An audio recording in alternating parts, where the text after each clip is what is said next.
Okay, hi everyone, welcome. Thank you for joining me for another episode, a podcast episode of the AfricanMusicLaw.com show. I'm super excited for this particular gathering. It's different in that for the most part, we're talking music, business, and law. But for this particular area, we are getting to social justice issues because it affects the creative community and affects the community we live in at large. If you follow the brand, you know I routinely do this. In fact, one of our last panels was about human rights and justice, specifically more focused in the Nigeria region or Nigeria country, and specifically Lagos, the state where that particular incident occurred, or the October 20th, 2020 unfortunate tragedy. So for this panel, we are talking about the Stop Hate Against Asian movement and also awareness. And the way I wanted to approach this was not to go with your typical routine that I would in pulling industry experts, if you will. I wanted to just talk to my friends who are super intelligent, amazing people, and some of whom happen to be Asians. And of course, I also pulled in a little bit of a diverse voice as well from my friend who is African American. I'm of African heritage, more specifically Nigerian. And I wanted to talk about not only the Asian experience, the Asian American experience, but also the immigrant experience, and then, of course, the African American experience. So I think it's going to be a pretty well-rounded panel, and I would like to introduce my very first guest. I think I'll start first with David Lee. A lot of people, hundreds of people, have really benefited from my platforms, Lady Brill, and also African Music Law. And I think without David, that would not have happened. I was modeling for a while. That's my background as a fashion model. And at one of the shows that I was modeling at, David happened to be there. I think he was a photographer, one of the photographers there. So after I was done with modeling, he came to me and we struck up a conversation. And then he asked me, what do I do? Typically, I introduce myself more so as a lawyer because that's what I do. But I also, depending on the context, talk about modeling. I did talk about the modeling part where he saw me, but somehow the conversation expanded to include law. And so he told me, well, if you are a lawyer, you must be a great writer. I said, well, I'd like to think I write pretty well. When I write, people react or move and take action for the most part, or might have a different kind of reaction. It doesn't matter, but people move when I react. He said, well, would you like to write for me? At the time, he had a publication called TD Inc. He had just launched it. And a lot of the movements that we're seeing now with content creation and influencer marketing, David had been doing that a long time ago, since 2004. So that was my first entrance into writing professionally. I wrote an article, an assignment about the launch of San Francisco Fashion Week and it being rejuvenated. And that launch got me 10 offers to write for mostly mainstream publication. And I would go on and write for mainstream publications, be syndicated globally. And of course, I got a chance to work with David as well in a fashion editorial capacity. After I left all of that and decided to strike out on my own to build Lady Brill and now African Music Law, where you all are watching this, one of the reasons I knew what to do was because on the back end, David had helped me understand how to build a niche publication because he was building a niche fashion publication. So I'm going to add David to the stream. And David, welcome, welcome, welcome. How are you? Great. How are you? Thanks so much for the intro. Awesome. Thank you so much. I don't think I've officially credited you. We do these things. We're always busy up and down, everything. But just thank you for that opportunity, because watching how you built that back end with TD Inc. was how I was able to do Lady Brill and now African Music Law. So I really, really thank you, because both platforms have had major impact on the lives of so many people in amplifying voices. So thank you. Welcome. Can you please briefly introduce yourself to my audience? Tell them who you are. Well, I'm David Christopher Lee, and my background is I'm a photographer, and I do a lot of celebrity portraits. I've shot a lot of hotels. I've shot for many different hotel chains, videos. I started my first publication called TD Inc. back in 2004. And in 2009, I started Destination Luxury. And a couple of weeks ago, I just launched the biohack.org, which is all about biohacking. So that's something I'm going to, we'll have to have you involved with that too, Uduak. Awesome. And yeah, that's pretty much me. Awesome. And David is sort of low key, but if you want a lesson on never taking no for an answer, hang with David for just an hour. He does not take no for an answer. Go to the African Music Law Facebook site or even my Instagram page, and you'll see his profile. He's worked with the biggest. I know you don't like to brag, but David, please just tell people a little bit of the names when it comes to marketing and branding that you've worked with. Just a few. Sure. So I did Lady Gaga's first photo shoot for People magazine. That was when she was pretty much unknown. So it's always fun to work with these celebrities and see them become these major superstars. Richard Branson, Kim Kardashian, and lots of people. So absolutely. Well, thank you so much. Welcome. It's a delight to have you. And then, of course, next person I'm going to introduce, if you go to all of my even my LinkedIn professional page, you'll see a runway photo of me in a gold dress. And one of the reasons I have that image there is on the data analytics side, I find that more people are so intrigued about the fact that I was on the runway. Well, one of the persons that allowed me to bring that kind of intrigue on the runway is Colleen Quen, designing some exquisite haute couture gowns that I had the chance to work with her in the capacity of a model. Like David, Colleen turned into friends. A lot of my creative industry folks end up being pretty close friends, and Colleen is one of them. I'm so delighted to have her. Colleen, welcome. Hi, Uduak. Hello, everyone. How are you? I'm feeling good, and I'm so proud to be here. I'm very honored, so thank you for inviting. I'm Colleen, and I'm a couturier. I study French couture, and it's been almost about, I guess, 25 years or so. I've had my own business. I'm a CEO of my own, and also I'm a painter, and also I'm a teacher. I'm a combination, and I've come full circle in my life right now, and I'm just here to serve and to be a teacher through my art and fashion. Awesome. Thank you so much, Colleen. I appreciate you. We will come back and bring everyone on the panel pretty soon. But next person I'm going to introduce will be my really good friend, Sewing. Well, her full name is Tho Vinh Banh, but we all call her Sewing for the soul that she has. Now, I always say anytime I go to a sewing gathering, I don't know what to expect. It's literally the United Nations. Everybody you can think of. And what's so interesting is, that but for her, most of those people probably wouldn't be in the same room, whether it's Republicans, Democrats, LGBT, conservatives, Africans, Muslims, people with just completely divergent viewpoints. But what ties everyone together is sewing for the most part. And it's just a delight being and knowing her. And she's really taught me to elevate my friendship game. I met her in law school. We're classmates and we've been friends ever since. And that has not stopped. Let me invite this wonderful, amazing woman, Sewing. Sewing, welcome. How are you? Hi, I'm good. I feel so humble, man. You've got some great, really talented folks. I'm like, am I supposed to be here? Yes, you are. Welcome. Please tell people a little bit about your background. We'll get more in depth, but just briefly. Sure. So I'll first describe myself. Asian woman, for those who might be visually impaired who are joining us. I wear glasses and have kind of a turquoise shirt on with plants in the background, and I go by pronouns of she, her, hers. So I am an attorney at the Disability Rights Organization, and I am very intersectional in my thinking. So in racial spaces, I usually inject disability, and in disability spaces, I inject race. We are very intersectional beings ourselves, and it makes us more beautiful, more fully who we are. And I think the reason why, Uduak, I think I attract to you and you attract to me is because we have very similar thoughts. It's about love, right? It's about making light, just making loads lighter, and about enjoying life. So I'm grateful to be in this space with you. Awesome. Thank you so much. All right. And then the final person I'm going to introduce you to is my college friend. Again, this is a gathering of friends. I've known these people at least within the span of 15 to 25 years. My college friend, Lakisha H, Leonard, who is just an amazing all-around woman from day one, always has been involved in law enforcement, community safety, and has really moved on with that trajectory. A great friend. I'm really blessed to call her a friend.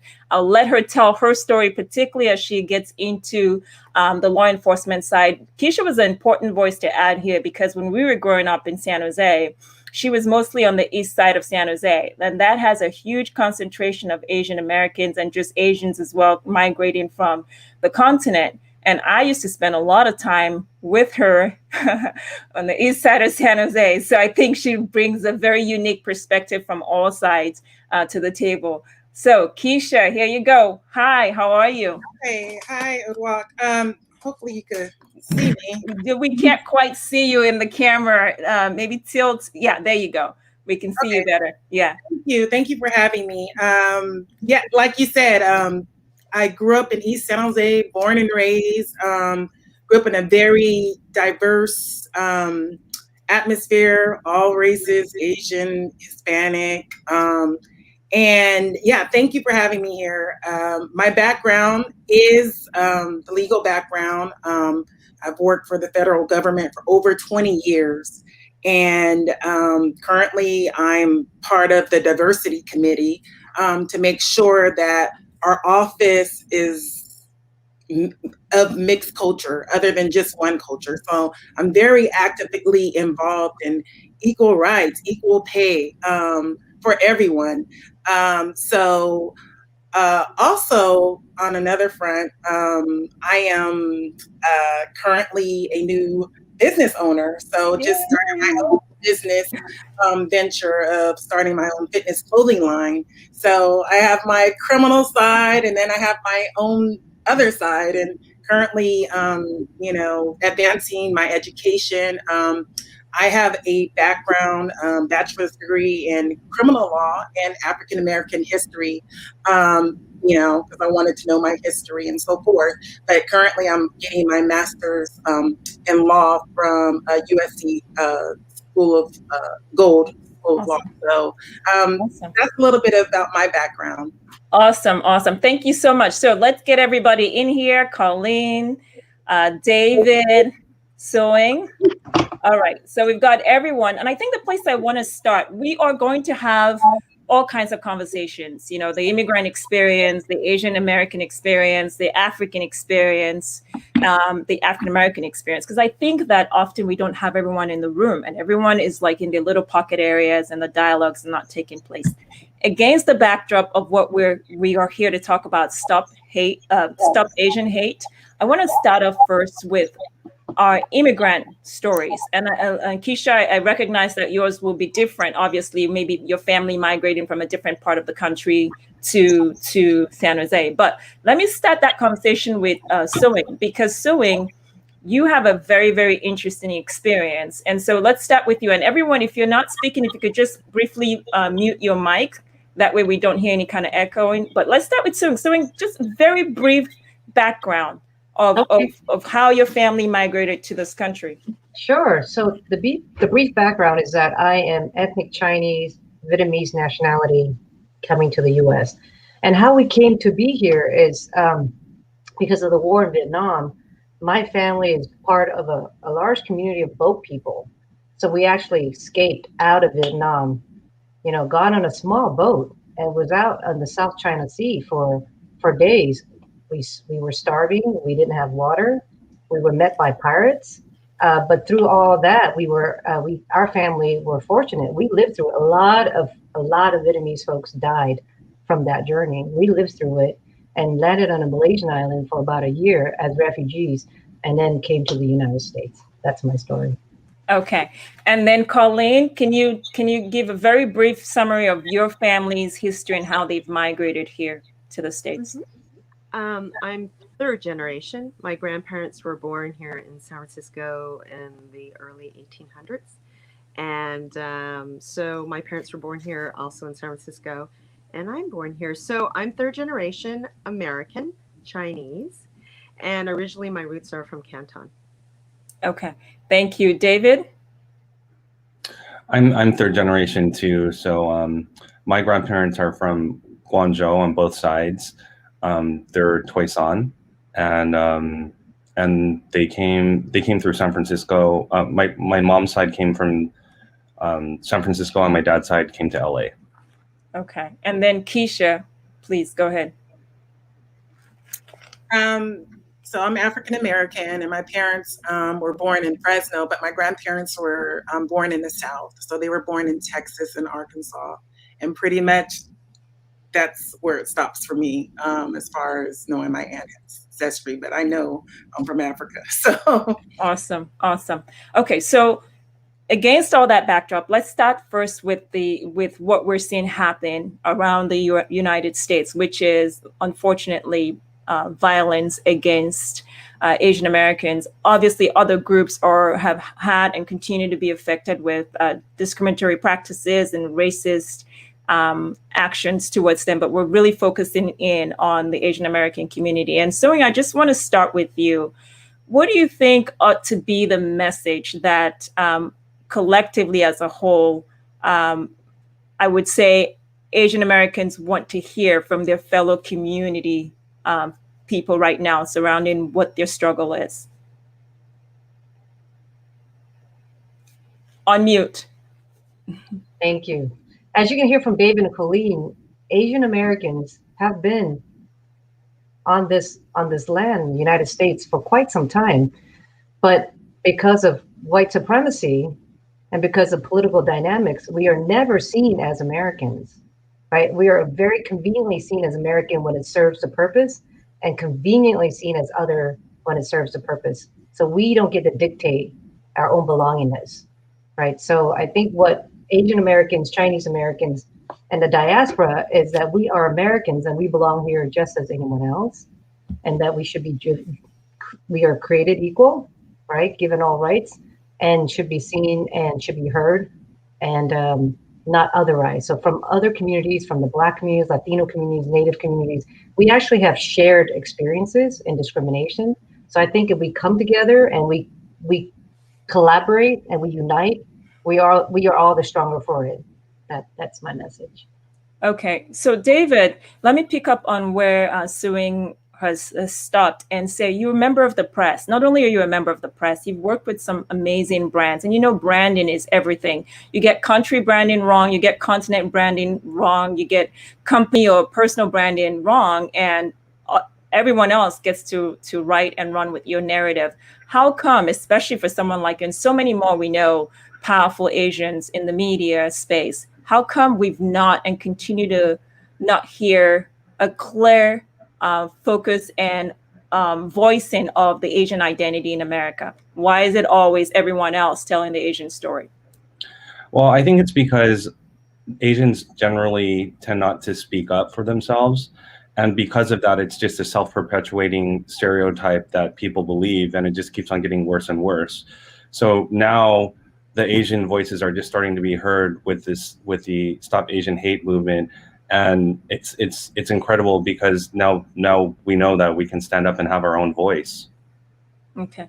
And Colleen, picking up on David's point about how Asians don't really speak up for themselves, let me delve a little bit more into that from an immigrant standpoint. I know for the African community, I'm not speaking for everyone. And just to be clear, my guest here, not speaking for everyone. In fact, we don't have all Asians represented. I have friends who are Korean, Filipino, all kinds of different groups, and they're certainly not on this panel based on time. But for the African community, one of the common things that we're encouraged by our parents is to really focus on education. That's why they went through all the sacrifices they did to come here to have us focus, not to get into socio-political issues or, protests or things of that nature. I see the same thing with almost every immigrant group that I've been immersed in or hang out with.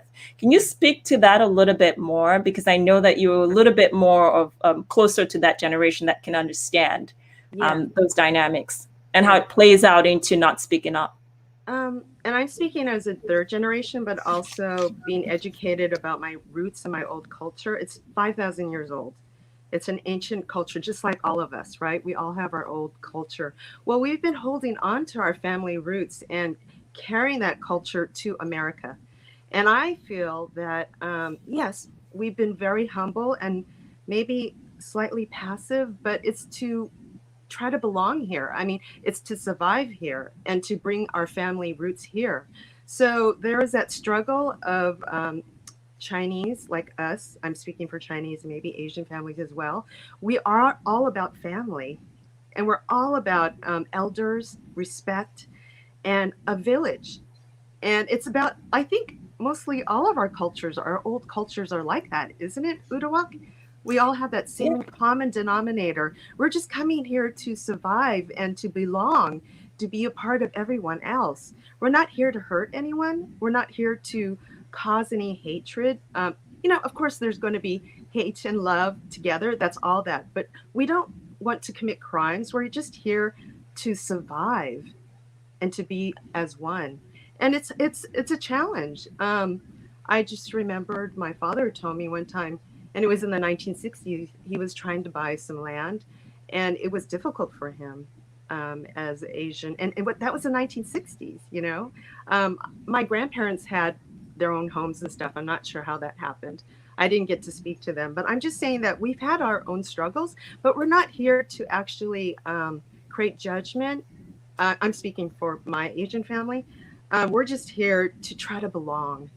And so it was really hurtful for me to hear that the elders were also hurt or shot because they're like my family. We're family. We're all family. And I grew up actually with such a diversity that I thought of everyone as just a spirit. My family never raised me as in like different colors.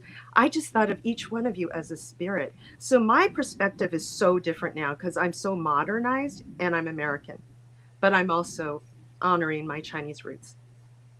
Okay, so let me go to Keisha.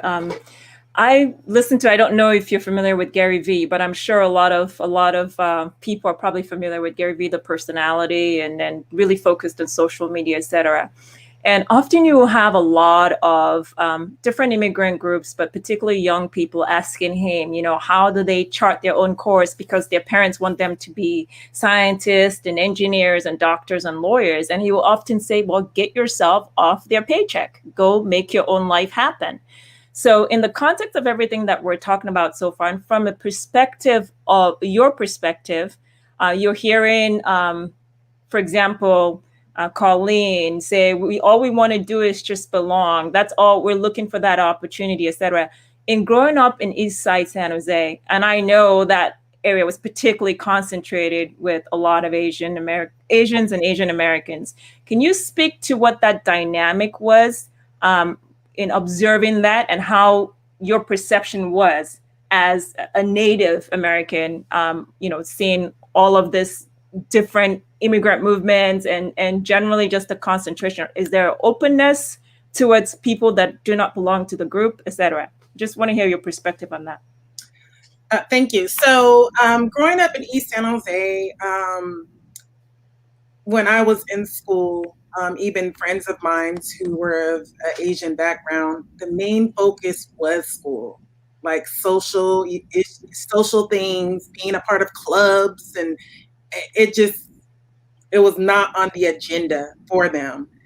So that wasn't even a conversation to be had. Now, I was in high school in the 90s, and during that time, there was a lot of racial stuff going on, between, African Americans and, this is during the Rodney King movement. But yeah, it wasn't really a conversation to be had. It's like for the Asians in at my school, in my community, it was school, school, school, school, school. But for African Americans, we were talking about, the Rodney King movement. We were talking about, and there was even some racial conflict between African Americans and Asians, because someone being shot in LA at a hair salon. So, as an African American, we've always been vocal because, we've dealt with racial issues for a very long time. So, but the conversation was never had between African Americans. There was no interacting. So No. we have a comment, and my apologies, I should have stated that right on the onset. All of our roundtables are always open to comment, our live streams. So yes, please feel free to. But we've got Lucinda Leslie, who is watching the live stream, and she says, is this roundtable open to question? Absolutely. And for everyone watching, please post your comments, post your questions, and we'll certainly pose it here. Join me and co-host us. Would love that. So let me take it to sewing. Sewing, this is a common theme in the midst of all the violence and attack and the bias and discrimination going on against Asians. When you look at the grassroots level for different groups, but particularly even Africans and African Americans for sure, they're saying, well, we're sorry that this is happening to you, but don't expect us to collectively stand in solidarity and be vocal about what's happening to you, because over and over and over again, when we are going through these things, you all act like you can't even see us, yet you benefit from a lot of the struggles that we've had from the 60s, et cetera, to get you the freedoms you so enjoy. We can't even get you to say whether it's Black Lives Movement or whatever, regardless, even if you don't agree with the political movement that we are on, just saying, no to discrimination, et cetera. So why do you expect us to support you vocally here? Can you just address that? Because it continues to be a tension in all of our communities. I'd love to. And I love that there's a space to do so, right? And where I'll come from is, before I go into this question for Dave and Colleen, there's actually an embedded racist history against Asian Americans in America. We had Japanese that were interned for no other reason than their heritage, right? We had Chinese that are excluded for no other reason than their heritage. So this country is rooted in racism. So going to your question, Uduak, this country is rooted in racism, not just for Asian Americans. It is rooted in racism for Black folks. It is rooted in racism for Latino folks. It is rooted in racism for Native American folks. But what we forget is that we are stronger together than separated, right? Our collective freedom and our collective liberation requires us to see that. But see, the division helps white supremacy is what it is. If I can just be real raw, real true. That's what we're going to do here. Divisions among communities of color help white supremacy. So if you look at it, and was it white folks that enslaved Black folks or Black folks that enslaved white folks? Was it white folks that excluded Asian folks, or was it Asian folks that excluded white folks? Right? Was it white folks that took Native American land, or was it Native Americans that took white folks' land? Right? Did we cross the border, or did the border cross us for Latino communities? Right? So collectively, we have more to gain to be together than to be separated. So to your question, as an Asian American, I actually went protesting for the Rodney King beating. I was really distraught by that. I skipped school, and Asian folks don't normally skip, and I'm an immigrant, so my parents did not know about it. First of all, I skipped school because it was just so distraughting. And so even the George Floyd instance, Breonna Taylor, these collective harm to the Black community is a collective harm to all of our communities, right? Because what happens to one of us happens to all of us, because the beneficial structure is white privilege and white supremacy. That's the structure that causes all of the issues that we confront as a people. So in the recent hate against Asian Americans, if there's hate against Black folks, we all have to come together and support that, because that's our communal liberation, right? If there's hate against Asian folks, we have to come together in support of that. But what I do fear, Uduak, is that there's not enough space between Black and Asians to come together naturally, organically, right? There isn't, and we don't control the narrative, right? Media is not Asian-led, is not Black-led, is not Latino-led, is not Native American-led. It is white-led. And the narrative that they control isn't a narrative that benefits this community, right? The narrative that they control is that Black folks are dangerous, Black folks are criminal, Black folks are unemployed, Black folks, they're negative, right? For Asians, Asian folks are, they're passive, right? They don't argue back. They're model minorities. They're a narrative that does not contribute to our freedom and liberation. So we have to create spaces for Black folks and Asian folks to come together outside of that narrative and create our own narrative, because those narratives are not created by Asian, nor are they narrative created by Black folks, right? And they don't benefit us. So we've got to create organically and naturally circumstances and environments where we can come together as one. Yuri Kochiyama actually was very well connected to Malcolm X. So there were formations of Asian Black communities that saw Martin Luther King connected to Southeast Asians, the Vietnamese, and saw the struggle of the Vietnamese and African Americans in America. So there have been Black Asian connections and understanding, but I think we need to continue that. And I think this conversation helps us get there.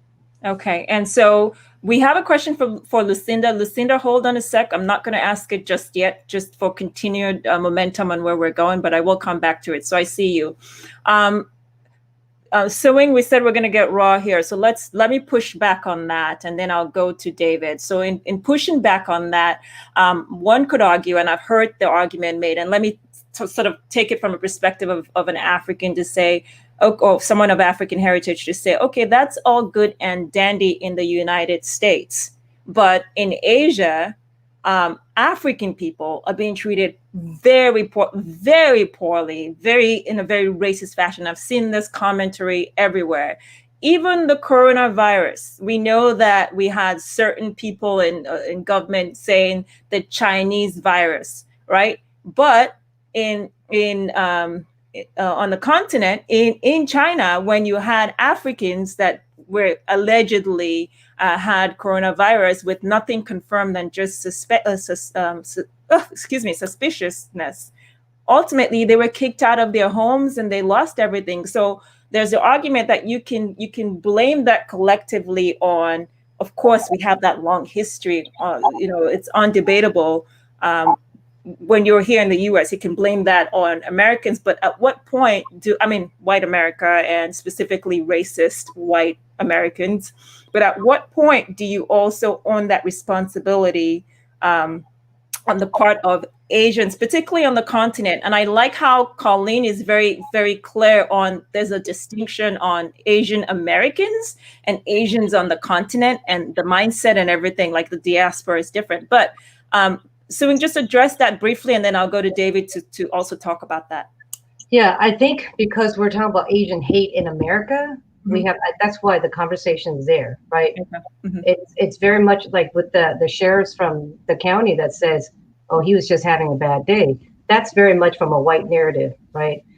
But in every country, there is going to be, unfortunately, there's going to be dominations of power and the powerlessness, right? And I think collectively, those who are disempowered need to come together. We shouldn't be doing that in any shape or form, right? So I speak about it because I live this American life, and this is what I know. I'm not in China and not in other countries. I can't speak to those indirections. But I think in here where we are now, if we can come together as one people, right, and see the harm that's being done from cross/American communities, Black Americans, Asian Americans, Latinos, and Native Americans, at least in the US, that's where the power structure lies. Each country has its own power structures, so I can't speak to that. But the harm is happening right now in this country with Asian women in particular. So the intersection of Asian women and Asian immigrant women that are sexualized, that are brutalized, and that are killed, right? So that's why I speak from that perspective here. Okay, so let me go to David from a media perspective, because what we do here translates globally, and we create this media images whether you're in Asia or whether you're in, if you look at the K-pop scene, you look at Africa, you look at Europe.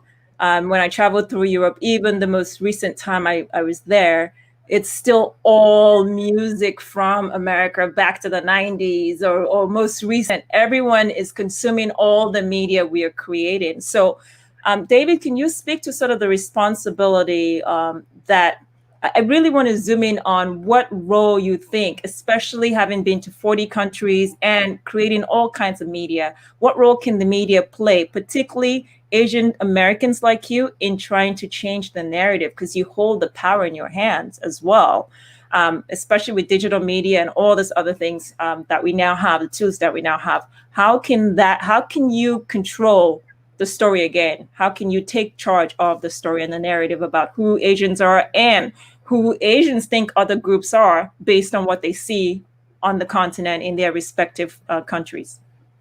So Asian hate has been going on since the Asians first came over to the US.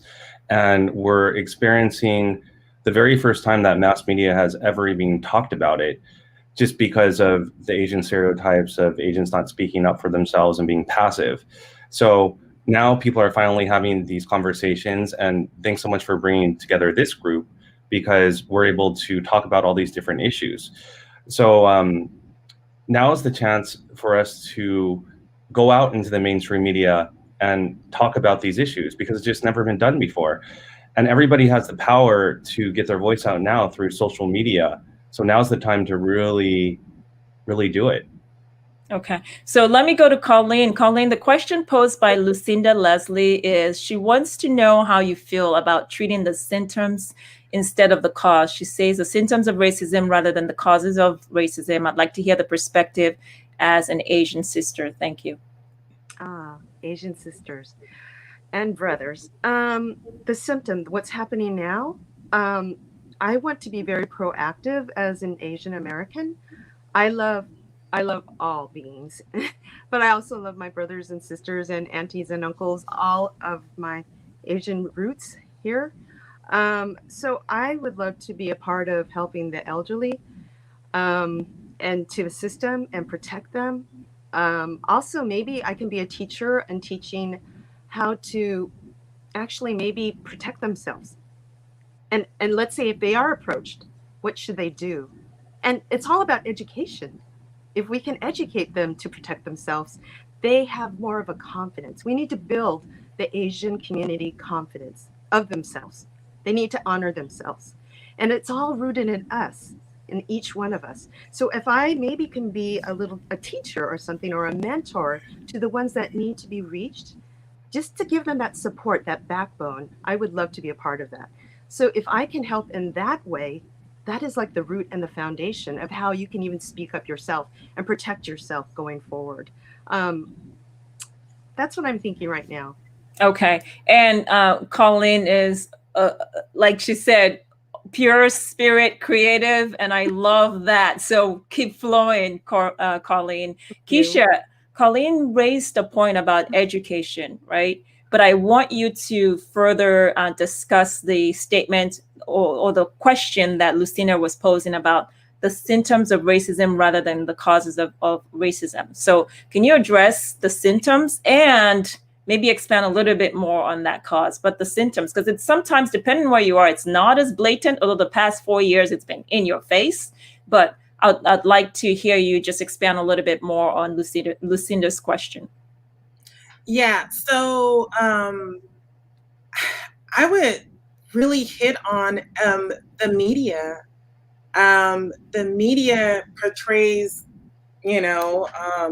this one thing, and people believe it. And I think that helps create the narrative of division between us. And so when Colleen spoke about education, I believe that we're not really educated about each other. I'm an African American. I know the African American experience. That's where it stops. And I think we need to be educated. I mean, this platform it's great because, I'm hearing everyone speak, third generation, second generation, and speaking about the struggles that their own parents went through. Like, I'm not going to say my age, but I mean, I've never known, otherwise. And I think that that's really important. Education, for us not to fear each other, to get together and work together. And so when you say the symptoms, is that what you said? Yeah. She's saying the symptoms of racism rather than the causes of racism, sort of addressing some of that. How do you treat the symptoms? Yeah, I honestly think it's education, us getting together. We have different groups. We have, as we were in college, you have your African group, you have your African American, group, you have your Asian group. Where is the group where we have the diversity group, where we can get together as one? Because I want to make sure I have your name right.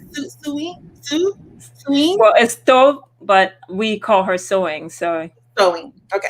So yes, for us to get together, come together.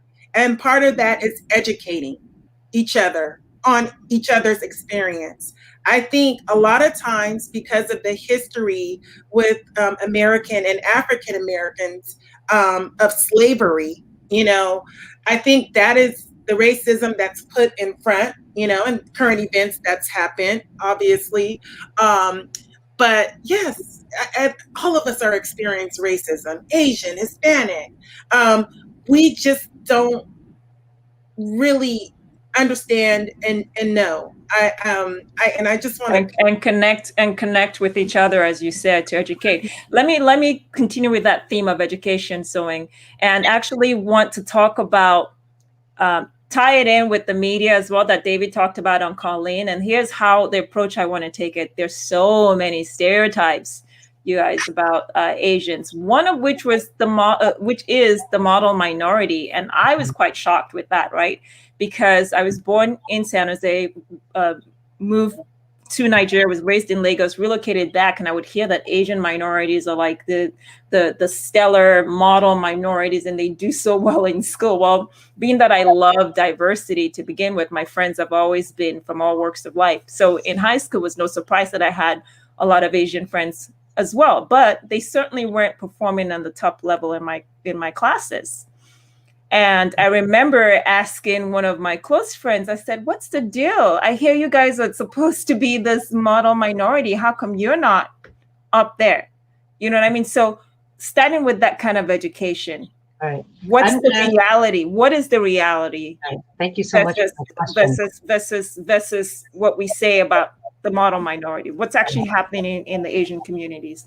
So I think, thanks so much for that question. I think first and foremost, we need to put the blame and we need to put the responsibility exactly where it should be, which is that white person killed a bunch of Asian women who were just going about their daily lives, right? So no educating of the Asian woman is going to change that. White folks needs to stop that, right? So, and then the white structure needs to not defend that, right? They were just going about their daily lives, trying to make ends meet, like all of us, trying to provide for their children. And they were killed in their place of employment, right? So the responsibilities with the person that killed them, not anything that they've done on their own. So I think we need to always put the responsibility where it lies, right? In terms of your question around model minority. Actually, hold on a sec, Sewing. Let's unpack that a little bit. I really liked, and we'll come back to that model minority. I really liked how you said the white, I don't know how you catched it, but about white structure, white folks not defending that structure or that language that you put around that. Can you unpack that a bit more? Yeah. Because I think we can all collectively agree that that was a wrong behavior, that was wrong. There's no question about it. But the thing that's fascinating, Uduak, is that when white folks commit crimes, their race doesn't get captured by it. Like every time there's an incident in the media, the Arab community is like, oh my gosh, hopefully it's not a person who's Muslim, hopefully it's not a person who's Arab, right? Because then the whole race gets brushed. Same thing with African American. If one African American commits a crime, right, the whole race gets brushed with it. Same thing with Asians, right? So we don't get to be individuals in this nation, right? With white folks, when they commit a crime, their whole race essentially, right? Because there's been a lot of white young men that committed these violent acts, right? And then it comes, but instead of unpacking why are these individuals committing these crimes, right? And in the structures of the court, and you guys, I'm an attorney, Keisha, you're an attorney, Uduak, you're an attorney, right? Yeah. We know Keisha's not a lawyer, but works very closely with litigation. She's one of ours, right? So, but she's one of ours, yeah. With every structure of the legal system, right? From the police, right? And how they write it and how they capture wrongdoing. We've seen this over and over again with Black folks getting killed, right? If not for the camera, it would have been a very different narrative in what the police writes, right? So from the police structures, right, to the court structures, to the DAs, to the PDs, the whole structure itself serves one community more than other communities, right? Same thing in this regard, right? It was a white person that killed these Asian women that did nothing wrong, right? So the blame needs to fall on that person rather than what could those Asian individuals have done to be safer, right? There's a gender dynamic that happens a lot here that's starting to shift already with women who were raped. Oftentimes, instead of like that male person should not have raped a woman. The conversation is, what does she wear? What does she say? How does she say it? Was she hanging? Did she drink? Did she not? She could walk around naked and completely drunk. Nobody gets to rape anybody, period. Right? So, but oftentimes we don't put the narrative and the responsibility where it should lie. It should lie with the person that's perpetrating the crime, perpetrating the act, and not the individuals that have been victimized by it. Right? So that's part of the thing that we need to change. Okay, so going to that model minority question. All right, let's break that down. So model minority is not a narrative that was created by Asian Americans. It does not serve us. And I'll tell you in multiple fronts why it doesn't serve us. First, it disconnects us from other communities of color, right? Then they hold up the Asians and say, hey, look, they did it, right? So they work hard, so you must not be working hard enough, right? So it's a means of putting down other communities using Asians. But it also doesn't serve Asian for this reason, right? There's Southeast Asians, there's Cambodians, Thai, Laos that are not doing that well, right? But they get captured in this Asian minority. And then communities that are not Asians, that are not white, resent Asians, but then Asians themselves are not reaping the benefits, right? But Asians get killed, right? Are white folks changing the structures to make sure that Asians don't get killed next time? Right? So if they're about model minority and lifting us up, why are they not also lifting us up when we're getting killed? Right? So model minority is not a narrative created by Asians and does not serve Asians, right? White supremacy, I will always go back to white supremacy because that is the structure. If we understand that and unpack that, collectively we would all benefit, including white individuals, right? So the structure itself, it's not the individual white person, it's white supremacists, white structures that causes all these dynamics that take place, right? White folks don't also benefit from this structure. It makes them less than who they are, right? It's a system that does not breed love for all and humanity for all. We could be in a better place as a society for sure. Just real quick on one final point on what you just said about white folks not benefiting from it. And then I'm going to go to you, Colleen. There's a question for you and then come back to David and then Keisha. So when you say white folks not benefiting from it, also listening in on conversations around white folks, if you will, there's the consistent, we feel attacked. We're constantly attacked. We're to blame for every single thing. And oh, God forbid, it's definitely always that white male responsible for everything. Just like we have that fear that when, like you said, when a shooting takes place, that it's going to be, oh my God, is it a Black person? Is it a Arab person? Or they too fear, the blame is racist. So that benefiting thing you talk about, can you sort of talk about that in that context? Because I'm intrigued by that. Sewing. Colleen, I'll come to you shortly. The context of why white folks don't benefit from it as well. Yes, absolutely. Because I'm kind of vibing with Colleen and vibing with Keisha and vibing with David, right? We joy, peace, love is what we should be all about. But if you have to defend your superiority, quote unquote, defend your own greatness, quote unquote, you can't connect with other folks because you're always coming from a place of fear, always from a place of defense, rather than collectiveness in creativeness, collectiveness in love, collectiveness in sharing. That dynamic causes striations, causes hierarchies that then have to be defended, and it just makes us lesser for all of it, right? Including those who try to defend it. They can't partake. You can't be relaxed about it. You come from a place of lesser than, so then you've got to right? You got to in the feeling of defending, right? Violent acts occur.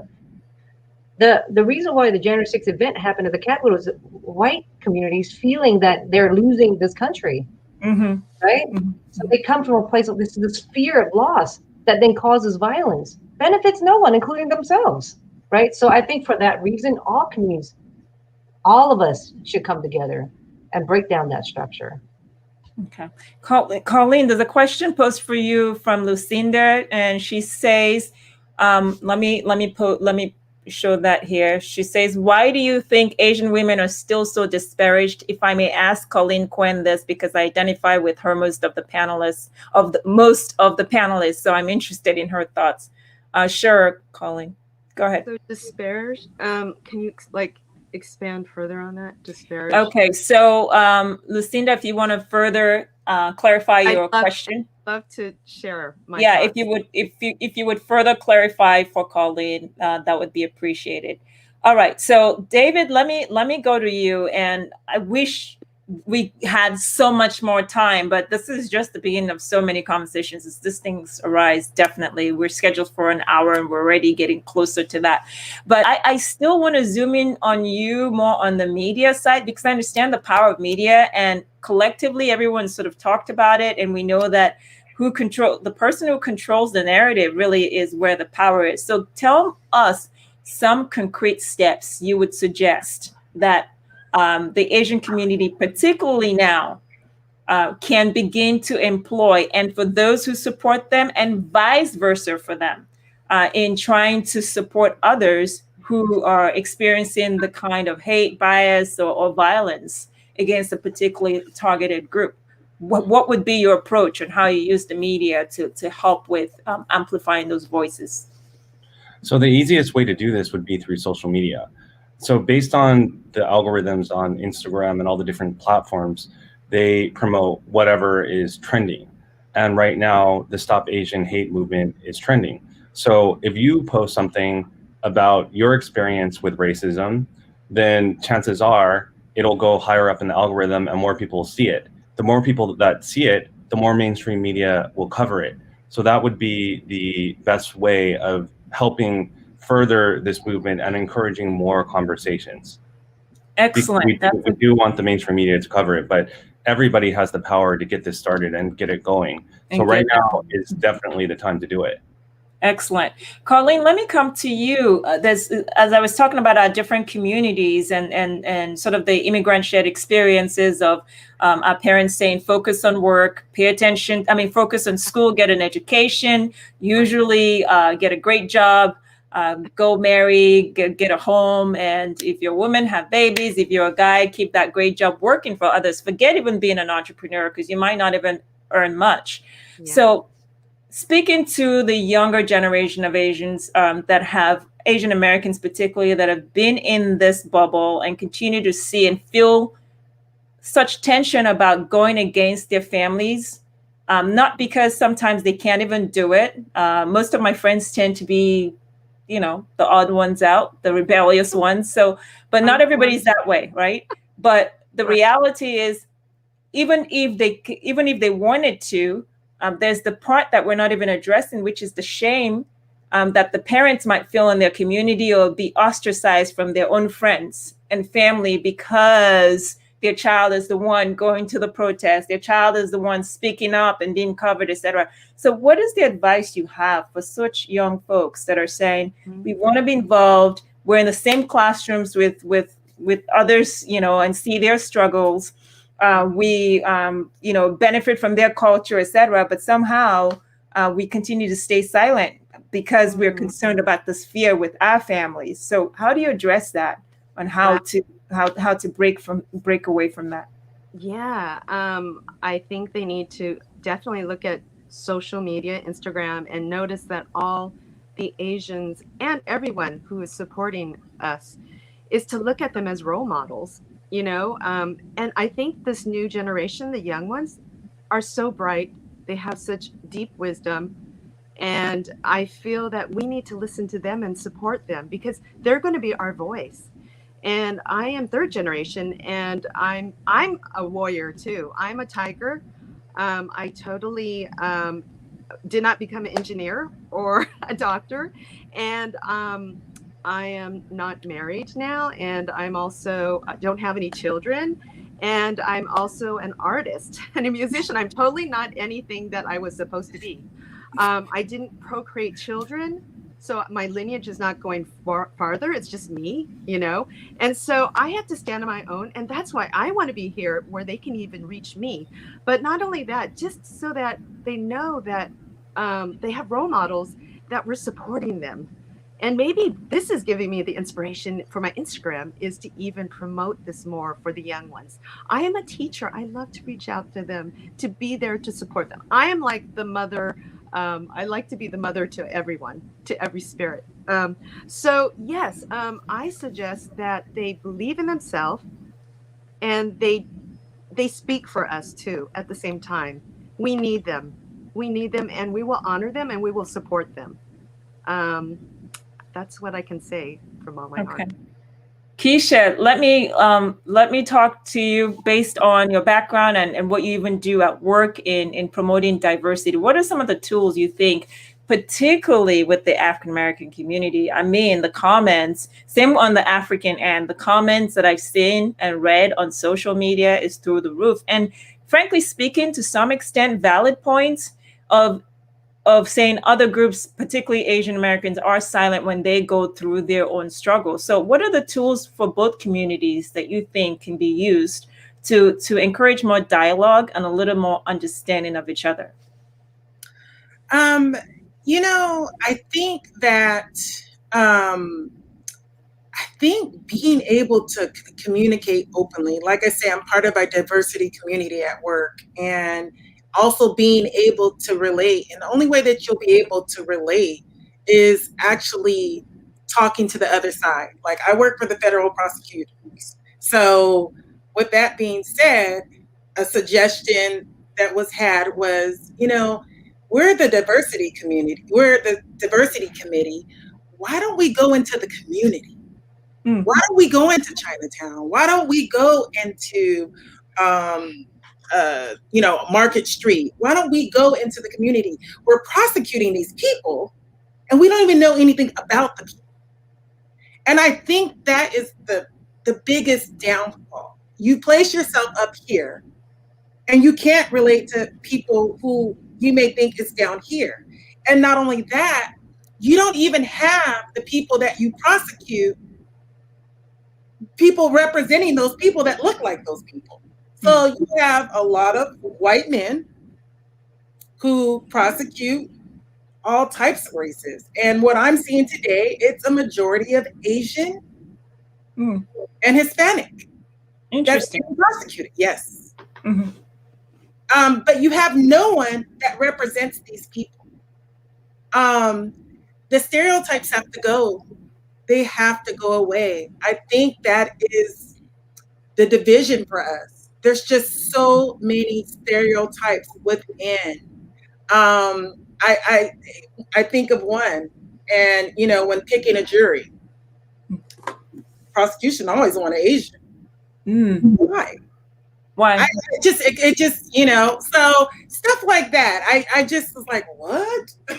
You know, and so it's just, we really, really need to get on the same page. And once we're on the same page, we can work together. It's this thing, Black lives versus all lives. I don't know if you guys heard it before, but that's a whole nother topic.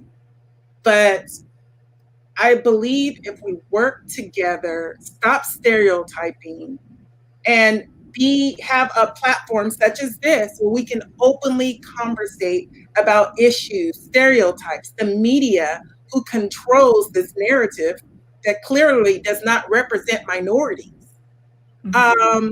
You know, and you know, I believe Colleen said this new generation, they're different.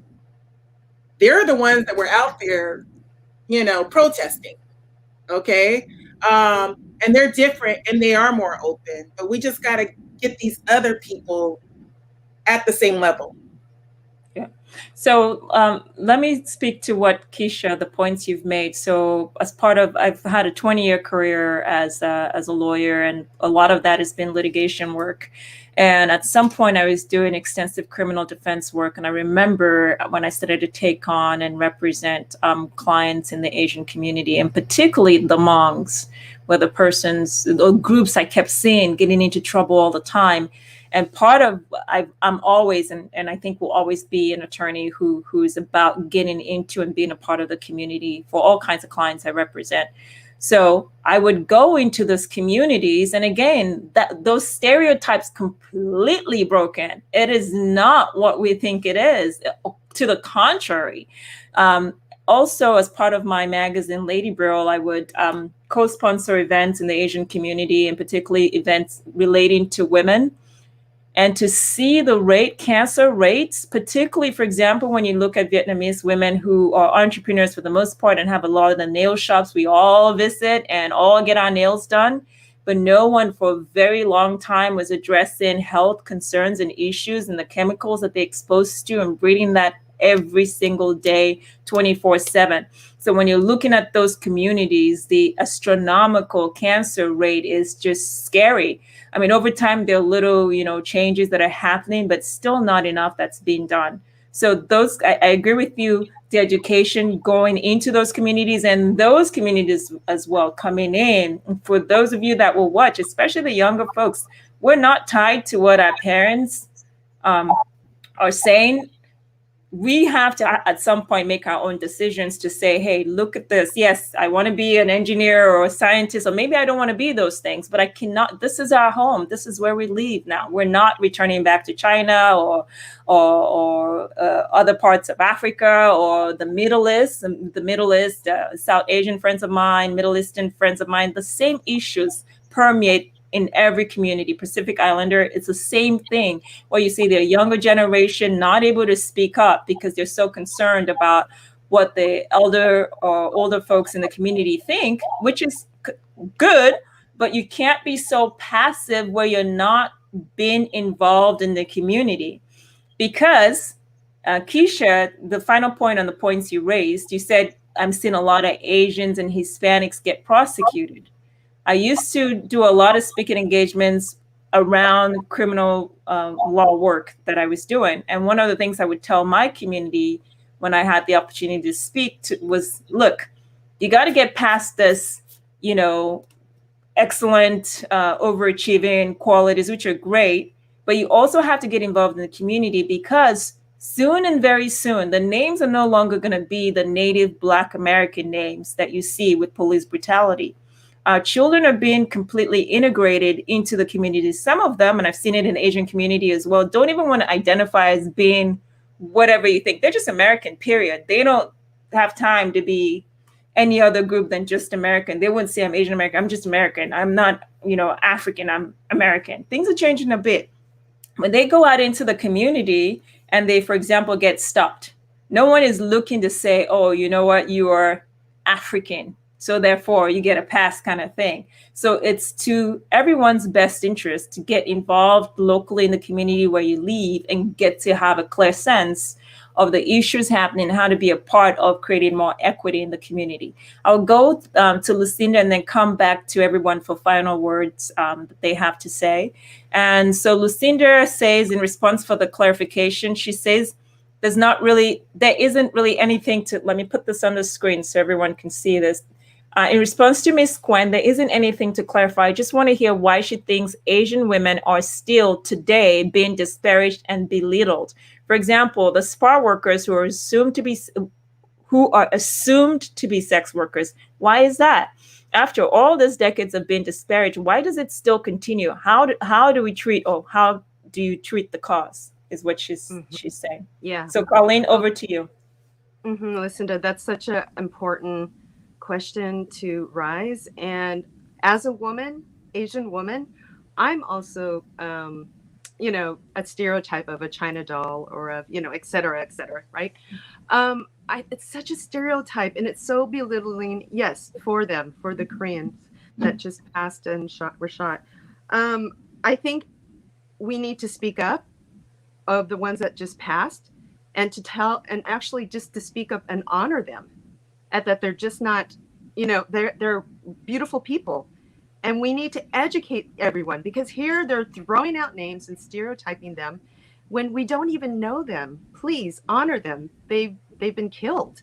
So I think immediately we should actually talk about each one of them and talk about their beauty, what they brought to the planet, And that is the way that we will stop being belittled.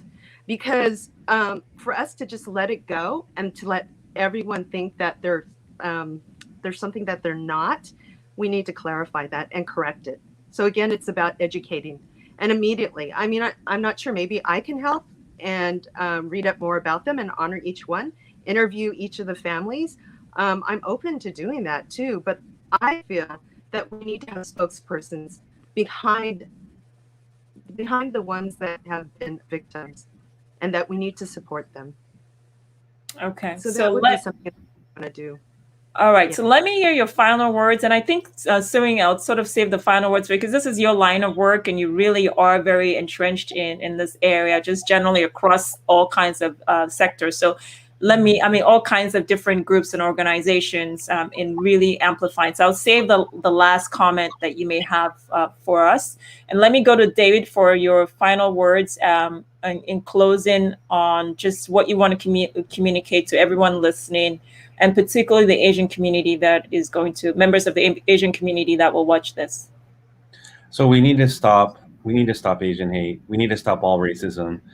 The best thing to do would be to share any type of story of racism that you or your family has experienced to create awareness of these topics. And the more voices we have, the better it'll be for the problem. Now, it's not going to be solved overnight, but at least we're going in the right step and the right direction. Great. Thank you, David. Colleen, final words from you? I just wanted to say that I think I'm going to be thinking about sharing diversity and respect and unity, and all about rising above it, the energy, and to think beyond what we're also working on, the symptoms, but also what we can hope for. Because I'm the one that would love to be able to bring forth this energy of unity for all of us. We're just all spirits, and we're only here temporarily in this world. So let's just all be able to find a way where we all can share our diversity. Isn't it just wonderful that we have different characters? Like, we're not all twins. Let's celebrate each other, and actually we can learn from each other, and we're all as one. And I know it seems so simple, but it's not. But I'm going to work on that. Trust me, I understand you. I think we all collectively understand. The world makes it more complicated than it really needs to be, but it is, in the final analysis, about love. We just are each blessed differently to express love. But we make it about the skin tone, about every other nonsense, frankly speaking, when we're just one human race. I get it. It's very simple, but people complicate it. It doesn't need to be complicated. And that's what we're talking about. Culture, values, power, limited resources, all of that contribute to the craziness we see in the world. But you are right, Colleen. I totally get you. That's why I invited you on, because it is about love in the final analysis. We're almost like little universes, we're many. So we need to take our own responsibility, and we have to each take our own responsibility and give whatever we need to do with our own inner wisdom, because that's why we're here on this planet. We need to help and benefit our own selves. So in our community. Absolutely. Okay. Keisha, your final words? Yes. So what I wanted to say is, not many have had this opportunity, but most of us who's grown up in California, specifically the Bay Area, we've had the opportunity of growing up in a very diverse community. And I'm so thankful for that, because it did not dilute my mind. And I want to say, not until college, when I got to college, did I see different groups. Everyone's separating. And that was shocking to me, but it didn't dilute my mind. So my main point is, if you have friends of different races, talk to them. Ask them about their history. Ask them about, have they experienced racism? We're so afraid to talk about racism. It's just like that cousin that everyone sees over there that they really don't want to talk about. And let's talk about racism. It exists. It's happening throughout every single race. And don't be afraid to talk about it. I think if we were to share our experience and not be afraid, I think a lot of us will realize we are in the same boat. Okay? There's no one better than the other. And so that is on a personal level, just on a day-to-day level with friends, colleagues. Talk about your experience. Talk about how it feels to be Asian, how it feels to be Black. Talk about the time the cop pulled you over and pulled the gun out on you. You know, I mean, it's happened. It's happened to my husband. Most people would be shocked to hear something like that. What? So I would say that would be the first step. The second step I would say is join a diversity committee. You know, be a part of the solution. And or even start a Facebook group or a, you know, Instagram page and speak about social issues for all races. Those are different ways that you can start with solving these issues. Ultimately, I would say is we have to come together. We have to come together. We can't do much about the past. We can't do much about the media. We cannot do much about stereotypes. But what we can do is we can work together and try to figure out a way to move forward. And that's through education. Very great point. Let me just emphasize this for the physical part of physical violence. And I know you've been part of law enforcement and also continue to work on the law enforcement side now in the litigation capacity. Any concrete steps one must take? I've had some great advice over time that have been given to me that I've passed on to clients and others over time. But I'm just curious for you, as part of that arm, prosecutorial arm, what about people in real-time danger? Is there anything you would say beyond, you know, call 911 if you can get to the phone? What else? What other ways would you say to learn to protect yourself as well, Keisha? Yeah, that's a very sensitive issue, especially with dealing with people of color, especially even more in today's climate. People don't trust the cops. You know, they're afraid. Mental illness, that's another issue within our community. We don't really quite know how to deal with it. Yeah. So we kind of ignore it. So we just deal with it. We don't have any recourse or where to go. If someone shows up and physically wants to attack, and maybe we're in an opportunity to try to save ourselves, if possible. It's not always the case, obviously, as we see with Atlanta and other things that have happened in the past. But I'm sort of curious what people can do concretely as well. Well, I think beyond taking a class, maybe to learn self-defense. Well, self-defense is one thing, but I think there needs to be a lot of reform going between law enforcement and then the citizens to get that trust back. There needs to be some middle replacement. Yeah, you can get, you know, defense classes and so forth, but the trust needs to be built. And unfortunately, it's not there because yes, you can call the cops, but your son who may have an arrest warrant may get arrested, you know? And someone else you're in danger. So it has to be some way where we can start trusting each other again. And that's what we were talking about, you know, at my job. How can we're not just trying to just arrest the world and throw them away for life. How can we make sure that we're actually being fair, you know, on this end, other than just saying this person's guilty because X, Y, and Z. And you're only focusing on a certain community, by the way. You know, not that community in the hills, but this community in the Tenderloin. Okay. So I think that trust needs to be built, going back to education, going back to, you know, prosecutors, even defense, to be able to meet somewhere in the middle and figure out what's going on in the communities. How can we educate? How can we get that trust built? Because it's not there right now.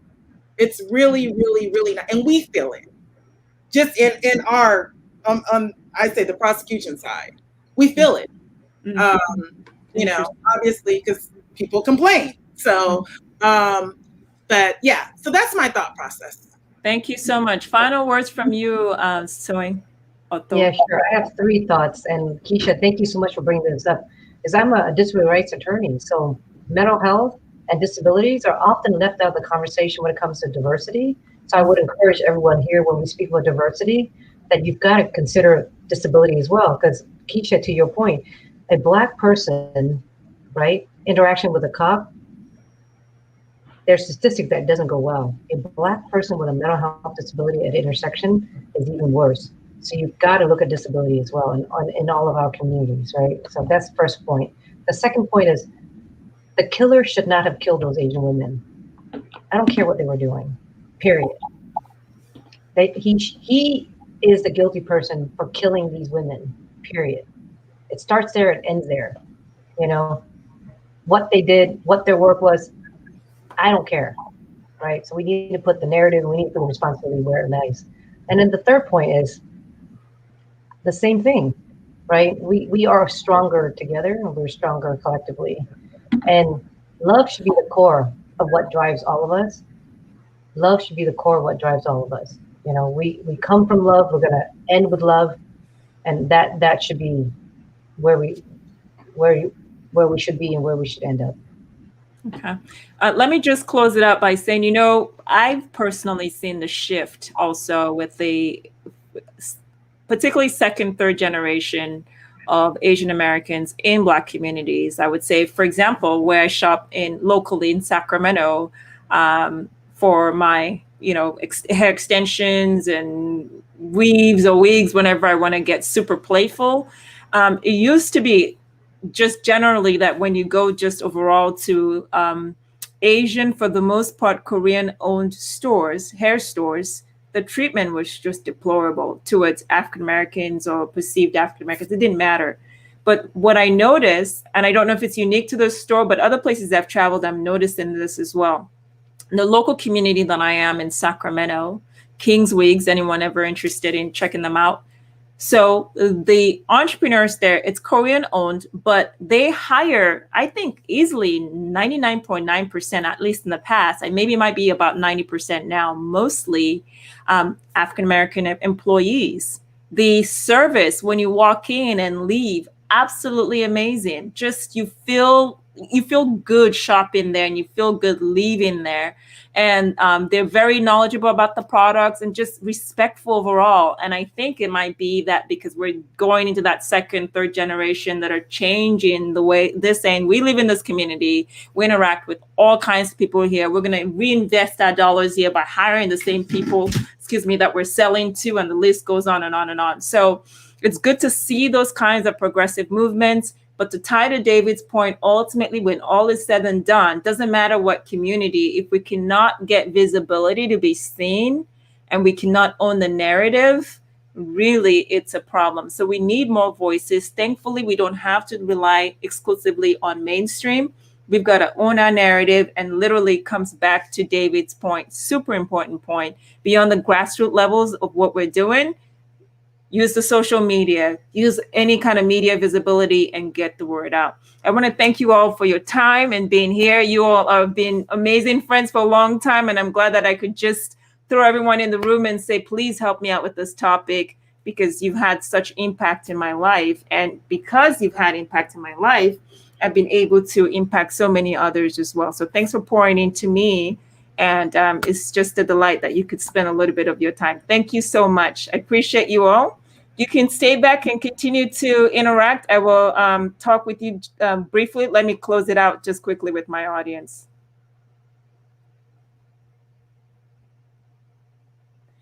All right, everyone. Thank you so much for watching. I appreciate you. More panels to come as we go back to music, business, and law.